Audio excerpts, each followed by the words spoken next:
ಹೇಳೋದನ್ನ ಕೇಳಿ ಅಮ್ಮ. ಅಂಜನಿ, ಅಮ್ಮ ಏನು ಮಾತಾಡ್ಕೂಡ್ದು.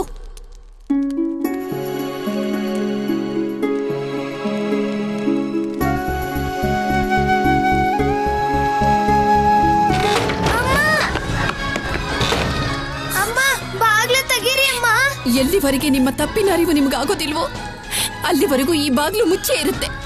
ಅಂಜನಿ, ಏನ್ ಮಾಡ್ತಿದ್ದೀರಾ ನೀವು? ಕೇಳಿ ಅಮ್ಮ, ಬಾಗ್ಲು ತೆಗೀರಿ ಅಮ್ಮ, ದಯವಿಟ್ಟು ನಮ್ಮ ಮಾತು ಕೇಳಿ. ನಿಮ್ಮನ್ನ ದುಃಖ ಪಡಿಸ್ಬೇಕು ಅಂತ ನಮ್ಮ ಉದ್ದೇಶ ಇರ್ಲಿಲ್ಲ ಅಮ್ಮ.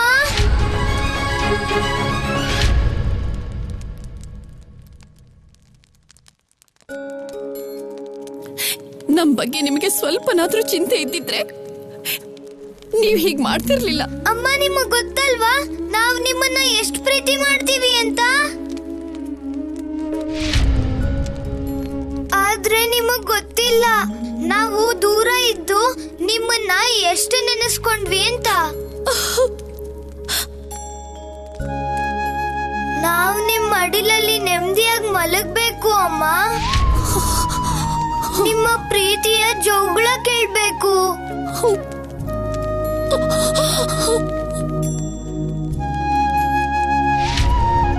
ನಿಮ್ ಕೈಯಾರೆ ಮಾಡಿರೋ ಲಡ್ಡು ತಿನ್ಬೇಕು. ಹೊಟ್ಟೆ ಹಸಿತಿದೆ ಅಮ್ಮ.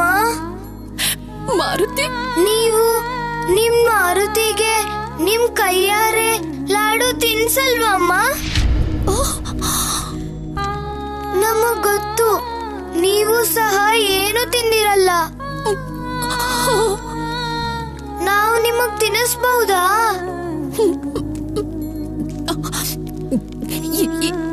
ಇಲ್ಲ, ನೀವೆಷ್ಟು ಬೇಡ್ಕೊಂಡ್ರು ನಿಮ್ ಮಾತನ್ನ ನಾವು ಕೇಳೋದಿಲ್ಲ ಮಾರುತಿ. ಇವತ್ತು ನೀವು ಮಾಡಿದ ಈ ಕೆಲಸದಿಂದ ನಾವೆಲ್ಲ ಎಷ್ಟು ದೊಡ್ಡ ಸಂಕಟದಲ್ಲಿ ಸಿಕ್ಕಾಕೊಳ್ತಿದ್ವಿ ಗೊತ್ತಾ. ಇವತ್ತು ಈ ಬಾಗ್ಲು ತೆಗೆಯೋದಿಲ್ಲ. ಇವತ್ತು ಇಡೀ ದಿನ ನೀವು ಗೋಶಾಲೆಯಲ್ಲಿ ಕಾಲ ಕಳಿಬೇಕು. ಆಗ್ಲೇ ನಿಮಗ್ ಬುದ್ಧಿ ಬರೋದು. ಅಂಜನಿ, ಅವನಿಗಿನ್ನು 5. ನಿಮ್ ಪ್ರೀತಿನ ಅವನ್ನ ಕೆಡೋ ಹಾಗೆ ಮಾಡಿದೆ ಸ್ವಾಮಿ. ಅಂಜನಿ, ಅಂಜನಿ, ಅಂಜನಿ, ಈ ಸ್ಥಿತಿ ಸಹ ಅದ್ಭುತವಾಗಿದೆ. ಮಾರುತಿಯ ತಪ್ಪು ಇಲ್ಲ, ಮಾತೆ ಅಂಜನಿಯದ್ದೂ ಇಲ್ಲ. ರಾಮನಾಮದ ವಿಷಯವನ್ನು ಅಂಜನಿಯಿಂದ ಮುಚ್ಚಿಡುವುದು ಮಾರುತಿಗೆ ಅನಿವಾರ್ಯ. ಮತ್ತು ತನ್ನ ಪುತ್ರನಿಗೆ ತಪ್ಪಿನ ಅರಿವಾಗಿಸಲು ಶಿಕ್ಷಿಸುವುದು ಮಾತೆಯ ಅಧಿಕಾರ. ತಾಯಿಯೇ ಮಗುವಿನ ಮೊದಲ ಗುರು ಅಲ್ಲವೇ? ಅದಕ್ಕೆ ಮಗುವಿಗೆ ಆಚಾರ ವಿಚಾರಗಳು, ನಿಯಮಾದಿಗಳನ್ನು ಕಲಿಸುವ ಕರ್ತವ್ಯ ತಾಯಿಯದ್ದೇ ಆಗಿರುತ್ತದೆ. ಪ್ರೇಮ ಸ್ನೇಹದ ಜೊತೆಗೆ ಸ್ವಲ್ಪ ದಂಡನೆಯನ್ನೂ ಕೊಡಬೇಕಾಗುತ್ತದೆ. ಇಲ್ಲದಿದ್ದರೆ ಮಗು ದಾರಿ ತಪ್ಪಲೂಬಹುದಲ್ಲವೇ? ಆದರೆ ಸ್ವಾಮಿ, ಮಾರುತಿ ಆ ರೀತಿಯ ಮಗುವಲ್ಲ. ಯಾವ ಮಾರ್ಗದಲ್ಲಿ ಹೋಗುತ್ತಿರುವನೋ ಅದು ಅವನ ಗುರಿ. ಅದಕ್ಕೆ ದಂಡನೆ ಏಕೆ ಕೊಡಬೇಕು? ಮುನಿಸು, ಮುದ್ದಿಸುವುದು ಇದು ತಾಯಿ ಮಗುವಿನ ಅದ್ವಿತೀಯ ಸಂಬಂಧದ ಒಂದು ಅಪರೂಪದ ಬಂಧನ ದೇವಿ. ಇದರಲ್ಲಿರುವ ಆನಂದ ಬೇರೆಲ್ಲಿ ಸಿಗುತ್ತದೆ? ಇದೆಂತ ಪರಿಸ್ಥಿತಿ? ಋಷಿ ದುರ್ವಾಸರು ಹೇಳಿದ ಮಾತು ನಾವು ಯಾರಿಗೂ ಹೇಳೋ ಹಾಗೆ ಇಲ್ಲ. ಇದೇ ಕಾರಣಕ್ಕೆ ನಾವು ನಿಮ್ಗೆ ನಮ್ಮ ಆರಾಧ್ಯರ ವಿಷಯನ ಹೇಳಕ್ ಆಗ್ತಾ ಇಲ್ಲ ಅಮ್ಮ.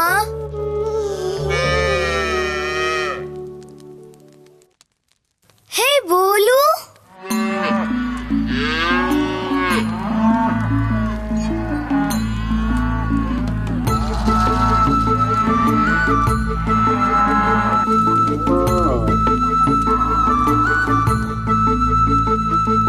ಓ, ನಿಮ್ಮಮ್ಮ ಸಹ ನಿಮ್ಮೇಲ್ ಕೋಪ ಮಾಡ್ಕೊಂಡಿದ್ದಾರಾ? ನಿನ್ ಹತ್ರ ಮಾತಾಡ್ತಿಲ್ವಾ?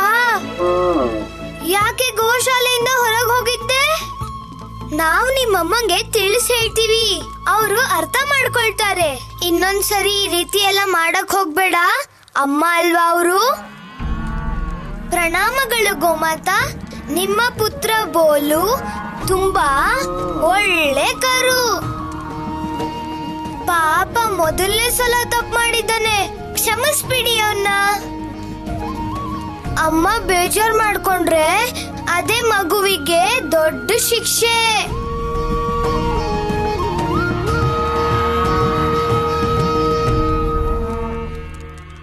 ನೀವು ಬೋಲುನ ಕ್ಷಮಿಸಿದ್ರಲ್ವಾ ಗೋಮಾತಾ?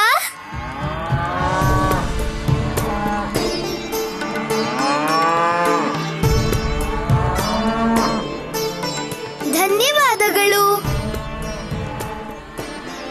ನಮ್ಮಮ್ಮ ನಮ್ಮನ್ನ ತುಂಬಾ ಪ್ರೀತಿ ಮಾಡ್ತಾರೆ, ಆದ್ರೆ ಈ ಬಾರಿ ಅವ್ರ ಕೋಪ ಸರಿಯಾಗೇ ಇದೆ ಮಾರುತಿ. ಅವರನ್ನ ನಾವ್ ಹೇಗ್ ಸಮಾಧಾನ ಮಾಡೋದು? ಬೇರು ಸಶಕ್ತವಾಗಿದ್ದರೆ ಮಾತ್ರ ವೃಕ್ಷ ಬೃಹದಾಕಾರವಾಗಿ ಬೆಳೆಯುತ್ತದೆ. ರಾಮನಾಮ ಹೇಳಲು ನಿನ್ನನ್ನು ಯೋಗ್ಯನನ್ನಾಗಿ ಮಾಡಿಕೋ. ಹೋಗು, ನಿನ್ನ ಕಣ್ಣುಗಳಿಂದಲೇ ನೋಡು ಆ ಎರಡಕ್ಷರಗಳ ಮಹಿಮೆಯನ್ನ. ಉಪಾಯ ಕಣ್ಮುಂದೆನೇ ಇತ್ತು, ಆದ್ರೆ ನಮಗ್ ಗೊತ್ತೇ ಆಗ್ಲಿಲ್ಲ. ರಾಮನಾಮದಿಂದ ಈ ಗೋಶಾಲೆ ಬಾಗ್ಲು ತೆಗೆಯುತ್ತಾ ಕೋಪಿಸ್ಕೊಂಡಿರೋ ನಮ್ಮಮ್ಮ ಸಮಾಧಾನ ಆಗ್ತಾರಾ?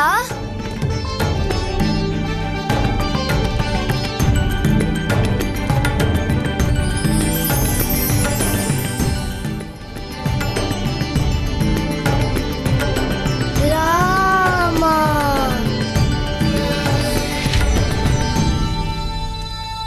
ರಾಮ ರಾಮ.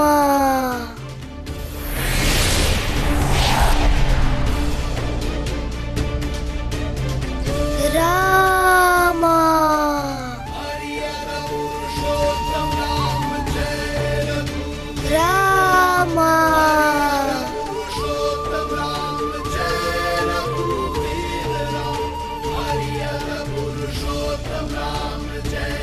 ರಾಮ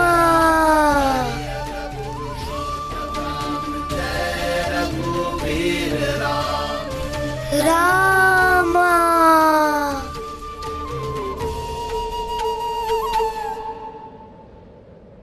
ಪ್ರಭು, ಮಾರುತಿಯ ಭಕ್ತಿಯನ್ನು ನೋಡಿ ಒಂದು ಪ್ರಶ್ನೆ ಕಾಡುತ್ತಿದೆ.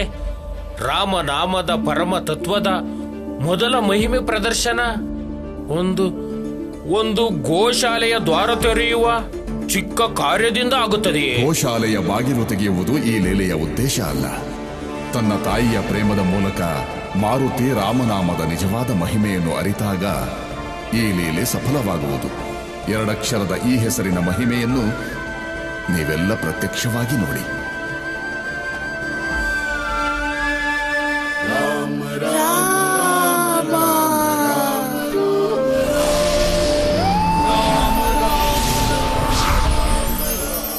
ರಾಮ ರಾಮ. ಶಿವನ ಅಂಶವಾದ ಮಾರುತಿಗೆ ಕಾಮಧೇನುವಿನ ಸಹಸ್ರ ನಮನಗಳು. ರಾಮ. ನಿಮ್ಮಿಂದ ಉಚ್ಚಾರವಾದ ರಾಮನಾಮದಿಂದ ನಮಗೆ ಪರಮಾನಂದವಾಯಿತು. ಧನ್ಯವಾದ ನಿಮಗೆ ಅಂಜನಿ ಪುತ್ರ, ಹಾಗೂ ನಿಮಗೆ ಕೋಟಿ ಕೋಟಿ ಆಶೀರ್ವಾದ.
ಅಯ್ಯೋ, ಇಲ್ಲೋಡಿ ಇಲ್ಲೋಡಿ. ಇದೆಂತಹ ದೃಶ್ಯ! ಹಾಲಿನ ಹೊಳೆ ಹರಿತಾ ಇದೆ.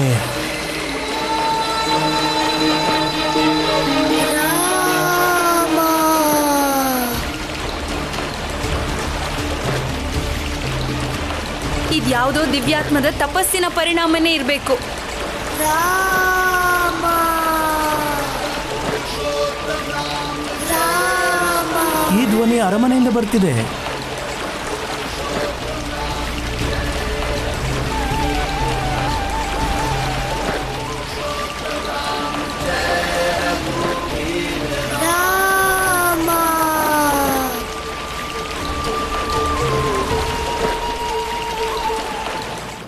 ಅಂಜನಿ, ನನಗ್ ಗೊತ್ತು ಮಾರುತಿಗ್ ತಿನ್ನಿಸ್ದೆ ನೀನ್ ಏನು ತಿನ್ನೋದಿಲ್ಲ ಅಂತ, ಹೌದು ತಾನೆ? ಅದಕ್ಕೋಸ್ಕರನೇ ಹೇಳ್ತಿರೋದು, ನಿನ್ ಕೋಪ ಬಿಟ್ಬಿಡು. ನೀವಿಬ್ರು ಈಗ ಭೋಜನ ಮಾಡಿ. ಅವ್ರ ತಪ್ಪಿನ ಅರಿವು ಈಗಾಗ್ಲೇ ಅವ್ರಿಗಾಗಿರತ್ತೆ. ರೋಮಾ, ಬೇಡ ರೋಮಾ, ಇವತ್ತೇನ್ ಶಿಕ್ಷೆ ಸಿಕ್ತೋ ಅದನ್ನ ನಾಳೆ ಅವರು ಮರ್ತೇ ಬಿಡ್ತಾರೆ. ಆ ಕಾರಣಕ್ಕೆ ಅವ್ರು ಮಾಡಿದ ತಪ್ಪಿಗೆ ನಾವು ಸುಲಭವಾಗಿ ಅವ್ರಿಗೆ ಕ್ಷಮೆ ಕೊಡೋದಿಲ್ಲ. ದೂರ್ವಾಸ ಮುನಿಗಳು ಅವ್ರಿಗೇನಾದ್ರೂ ಶಾಪ ಕೊಟ್ಬಿಟ್ಟಿದ್ರೆ ಏನ್ ಅನಾಹುತ ಆಗ್ತಿತ್ತು ಅಂತ ಯೋಚನೆ ಮಾಡಿದ್ರೇನೆ ಭಯ ಆಗುತ್ತೆ. ಅಂಜನಿ, ಹಾಗಾಗಬಹುದಿತ್ತು, ಆದ್ರೆ ಈಗ ಆಗ್ಲಿಲ್ವಲ್ಲ. ಅದಾಗದೆ ಇದ್ದಿದ್ರಿಂದಾನೆ ನಾವು ಅವ್ರನ್ನ ಕ್ಷಮಿಸದೇ ಇರೋದು ಅನಿವಾರ್ಯವಾಗಿದೆ. ಇವತ್ತು ಮಾರುತಿ ಗೋಶಾಲೆಯಲ್ಲೇ ಇರ್ತಾರೆ. ಅಲ್ಲಿವರೆಗೂ ನಾವು ಕೂಡ ಅನ್ನ ಜಲವನ್ನ ಸ್ವೀಕಾರ ಮಾಡೋದಿಲ್ಲ.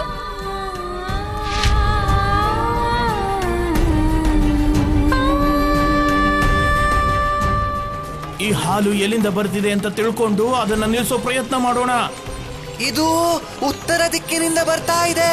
ಅಂದರೆ ಈ ಹಾಲಿನ ಹೊಳೆ ಕೇಸರಿ ಅರಮನೆಯಿಂದ ಬರ್ತಾ ಇದೆ.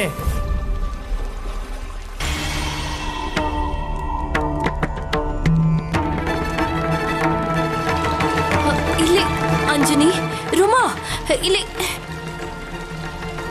ನೋಡಿ.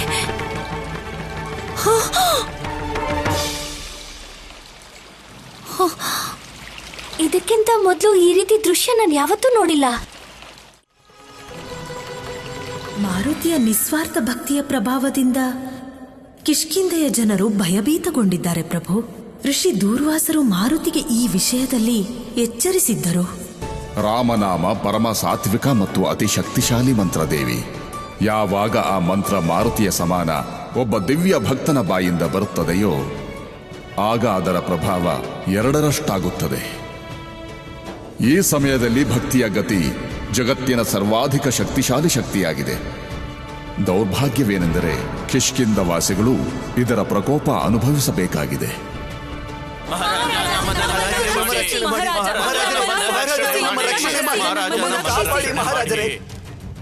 ಏನಿದು ಕೋಲಾಹಲ? ಏನಾಯ್ತು ಮಹಾರಾಜ? ರಾಜ್ಯದ ಮಧ್ಯದಲ್ಲಿ ಇದ್ದಕ್ಕಿದ್ದಂತೆ ಹಾಲಿನ ಹೊಳೆ ಹರಿತಾ ಇದೆ. ಅದರ ವೇಗ ಎಷ್ಟು ತೀವ್ರವಾಗಿದೆ ಎಂದರೆ ಸಂಪೂರ್ಣ ಸುಮೇರುನೇ ಹರಿದು ಹೋಗುತ್ತೆ. ಆದ್ರೆ ಇದು ಹೇಗ್ ಸಾಧ್ಯ? ನಿಮಗೆ ನಮ್ಮ ಮೇಲೆ ವಿಶ್ವಾಸವಿಲ್ಲದಿದ್ರೆ ತಾವೇ ಸ್ವತಃ ಬಂದ್ ನೋಡಿ. ಸ್ವಾಮಿ, ಮಹಾದೇವ, ಏನಿದು? ಇದೇನಾಗ್ತಿದೆ ಸ್ವಾಮಿ?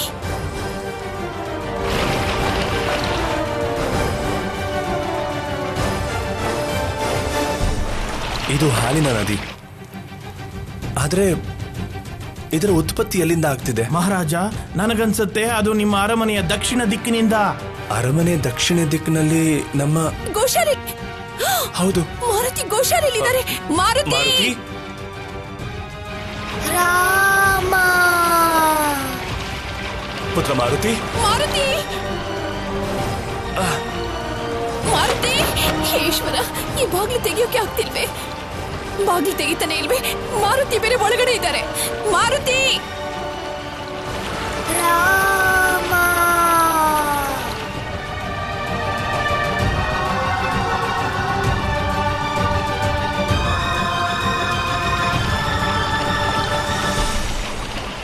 ರಾಮ. ಮಾರುತಿ ತನ್ನ ರಾಮನನ್ನು ಕರೆಯುತ್ತಿದ್ದಾನೆ ಮತ್ತು ಅಂಜನಿ ತನ್ನ ಮಾರುತಿಯನ್ನು. ಇಬ್ಬರಲ್ಲಿ ಯಾರಿಗೆ ವಿಜಯ ಪ್ರಭು? ಭಕ್ತಿಯದ್ದು ಅಥವಾ ಮಮತೆಯದ್ದು? ರಾಮ. ಮಾರುತಿ, ರಾಮ. ದೇವಿ, ಭಕ್ತಿ ಮತ್ತು ಮಮತೆಯ ಮಧ್ಯೆ ವಿರೋಧ ಇರಬೇಕೆಂಬ ಅವಶ್ಯಕತೆ ಇಲ್ಲ. ಎರಡರಿಂದಲೂ ತಮ್ಮ ಆರಾಧ್ಯರನ್ನು ಪಡೆಯಬಹುದು. ಹೇಗೆ ಪ್ರಭು?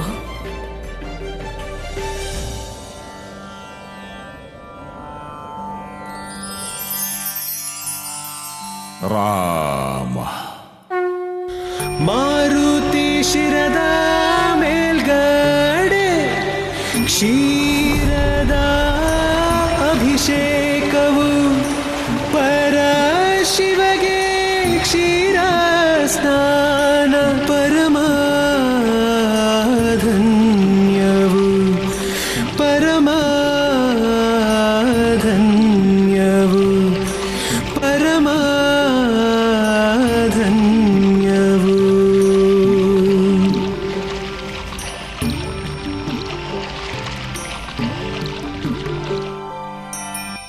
ದುಗ್ಧಂ ಅಭಿಷೇಕಂ ಯದಾ ನೃಪಃ ಶರೀರಂ ಕರಿಷ್ಯತೆ ಉಜ್ವಲ ಚರಿತ್ರಃ ಭವಿಷ್ಯತೆ.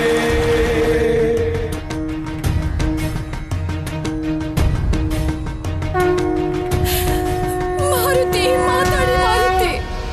ಮಾರುತಿ, ಅಮ್ಮ ಅಮ್ಮ,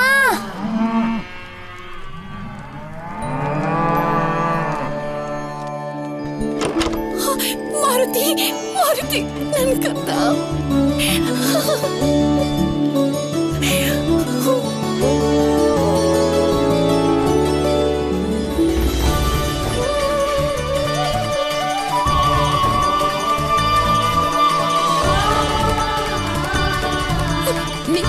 ನಿಮ್ಗೇನು ಆಗಿಲ್ಲ ತಾನೆ ಮಾರುತಿ? ನಮಗೇನಾಗಿದೆ ಅಮ್ಮ? ನಿಮಗೆ ನಮ್ಮ ಮೇಲೆ ಕೋಪ ಇಲ್ವಾ ಅಮ್ಮ? ಇಲ್ಲ ಇಲ್ಲ, ನಿಮ್ಮ ಮೇಲೆ ನಮಗ್ ಕೋಪ ಇಲ್ಲ. ಇನ್ಮೇಲೆ ಯಾವತ್ತೂ ನಾವು ನಿಮ್ಮ ಮೇಲೆ ಹೀಗೆಲ್ಲ ಕೋಪಿಸ್ಕೊಳ್ಳೋದಿಲ್ಲ. ಇನ್ಮೇಲೆ ಕೋಪಿಸ್ಕೊಳ್ಳೋದಿಲ್ಲ ಮಾರುತಿ. ಕ್ಷಮಿಸ್ಬೇಡಿ ನಮ್ಮನ್ನ ಮಾರುತಿ. ಇದೇನ್ ಹೇಳ್ತಿದ್ದೀರಾ?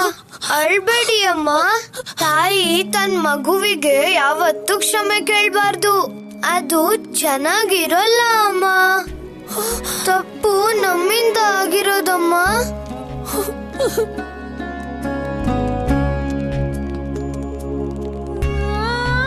ನಾವು ನಿಮ್ಮನ್ನ ಯಾವತ್ತೂ ಸತಾಯಿಸೋದಿಲ್ಲ.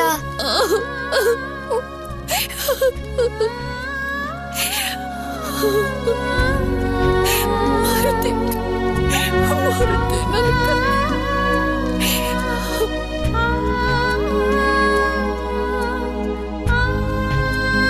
ತಾಯಿ ಮಗನ ಈ ಪ್ರೇಮ ಅದ್ಭುತ. ಆದ್ರೆ ಇಲ್ಲೇನಾಗಿತ್ತು? ಈ ಹಾಲಿನ ಪ್ರವಾಹ ಎಲ್ಲಿಂದ ಬಂತು? ಈ ವಿಚಿತ್ರ ದೃಶ್ಯದ ಬಗ್ಗೆ ಕೇವಲ ಮಹಾದೇವನಿಗೆ ಮಾತ್ರ ತಿಳಿದಿರೋಕೆ ಸಾಧ್ಯ. ಮಹಾದೇವನ ಕೃಪೆಯಿಂದ ನಾವೆಲ್ಲರೂ ಸುರಕ್ಷಿತವಾಗಿದ್ದೇವೆ, ಮತ್ತು ನಮ್ಮ ಮಾರುತಿಯೂ ಕೂಡ. ಇದೆಲ್ಲ ಋಷಿ ದೂರ್ವಾಸರ ಆಶೀರ್ವಾದದ ಪರಿಣಾಮ. ಅವರು ಸಹ ಮಹಾದೇವನ ಅವತಾರ ತಾನೆ. ಬನ್ನಿ, ನಾವೆಲ್ಲ ಸೇರಿ ಮಹಾದೇವನ್ ಪ್ರಾರ್ಥನೆ ಮಾಡೋಣ. ಮಹಾದೇವ ಮತ್ತು ಮಹಾದೇವನ ಅಂಶ ಮಹರ್ಷಿ ದೂರ್ವಾಸರಿಗೆ ನಮ್ಮ ಕೋಟಿ ಕೋಟಿ ಪ್ರಣಾಮಗಳು. ನಿಮ್ಮ ಆಶೀರ್ವಾದ ಎಂದಿಗೂ ನಮ್ಮ ಮೇಲಿರಲಿ. ನಾವು ನಿಮಗೆ ಸದಾಕಾಲ ಆಭಾರಿಯಾಗಿರ್ತೇವೆ. ಮಹಾದೇವ, ನಮ್ಮ ಆರಾಧ್ಯ ದೇವರು ಶ್ರೀರಾಮನ ಮಹಿಮೆಯಿಂದ ಬೇಜಾರಾಗಿದ್ದ ನಮ್ಮಮ್ಮ ಸಮಾಧಾನ ಮಾಡಿಕೊಂಡ್ರು. ಇದಕ್ಕೆ ಕಾರಣ ನೀವೇ ಮಾರುತಿ. ಈ ದಿನ ರಾಮನಾಮ ಜಪವನ್ನು ಕೇವಲ ಭಕ್ತಿಯಿಂದ ಮಾತ್ರವಲ್ಲ, ಮಮತೆಯೊಂದಿಗೆ ಮಾಡಿದ್ದೀರಿ. ಎಲ್ರೂ ನಿಮ್ಮನ್ನೇ ಹೊಗಳ್ತಾ ಇದ್ದಾರೆ, ಆದ್ರೆ ಅವ್ರಿಗೆಲ್ಲ ಗೊತ್ತಿಲ್ಲ ಈ ಚಮತ್ಕಾರ ನಮ್ಮ ಆರಾಧ್ಯ ದೇವರಿಂದ ಆಗಿತ್ತು ಅಂತ. ಸತ್ಯ ಹೇಳಿದಿರಿ ನೀವು. ನಾವ್ಯಾರು? ನಮ್ಮಿಂದ ಏನು ಸಾಧ್ಯ? ಮಾಡುವುದೆಲ್ಲ ಅವರೇ. ನಾವು ಕೇವಲ ಮಾಧ್ಯಮ ಅಷ್ಟೇ. ಅವರು ನಿಮಗಷ್ಟೇ ಅಲ್ಲ, ನಮಗೂ ಕೂಡ ಆರಾಧ್ಯರೇ. ಶ್ರೀರಾಮನ ಮಹಿಮೆನ ನಾವು ನೋಡಾಯ್ತು. ಈಗ ಅವ್ರ ಮಹಿಮೆಯ ಸಾಕ್ಷಿ ಸ್ವಯಂ ನಾವೇ ಆಗ್ತೀವಿ. ಮತ್ತೆ ಬೇರೆಯವ್ರ ಬೇರೆಯವ್ರಿಗೂ ಸಹ ಈ ದಿವ್ಯ ತತ್ವದ ಪರಿಚಯ ಮಾಡಿಕೊಡ್ತೀವಿ.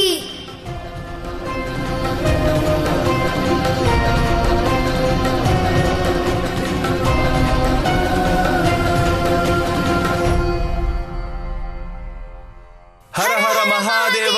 ಹರ ಹರ ಮಹಾದೇವ. ಶ್ರೀರಾಮ.